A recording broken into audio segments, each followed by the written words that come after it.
दरम्यान राज्य सरकारनं खरेदी केलेल्या एअर इंडिया इमारतीतील मंत्रिमंडळ बैठकीसाठी कॅबिनेट हॉल बनवण्याची तयारी आता तिथे सुरू करण्यात आली. त्यामुळे काही दिवसातच नरिमन पॉइंटच्या गगनचुंबी इमारतीत मंत्रिमंडळ बैठक होणार आहे. या इमारतीच्या टॉप फ्लोअरवर मुख्यमंत्र्यांचं कार्यालय असेल. आज मुख्य सचिवांच्या उपस्थितीत आढावा बैठक सुद्धा होणार आहे.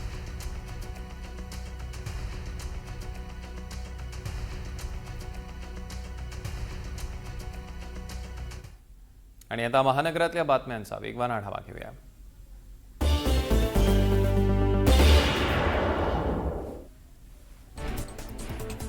राज्याच्या उपमुख्यमंत्री तसंच बीड जिल्ह्याच्या पालकमंत्री सुनेत्रा पवार आजपासून 2 दिवस प्रथमच बीड जिल्हा दौऱ्यावर आहेत. जिल्हा नियोजन समितीसह जिल्ह्यातील विविध बैठकांना त्या हजेरी लावतील. संध्याकाळी 5:30 वाजता त्या बीडमध्ये दाखल होतील.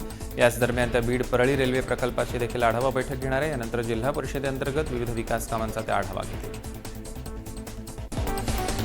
मुंबई महापालिकेच्या स्थायी समितीची आज बैठक आयोजित करण्यात आली आहे. स्थायी समितीत वेगवेगळे मुद्दे चर्चेला येणार आहेत. यामध्ये विशेषतः गाड्यांचा विषय गाजेल. त्यासोबतच सत्ताधारी विरुद्ध विरोधकांमध्ये खडाजंगी होण्याची शक्यता आहे. मुंबईच्या परळमधील ग्लोबल हॉस्पिटलनं मुंबई महानगरपालिकेसाठी राखीव असलेल्या 37 खाटा गरीब रुग्णांसाठी दिल्या नाहीत. त्यामुळे महापालिकेचं 100 कोटी रुपयांपेक्षा जास्त नुकसान झाल्याचा गंभीर आरोप करण्यात आलेला आहे.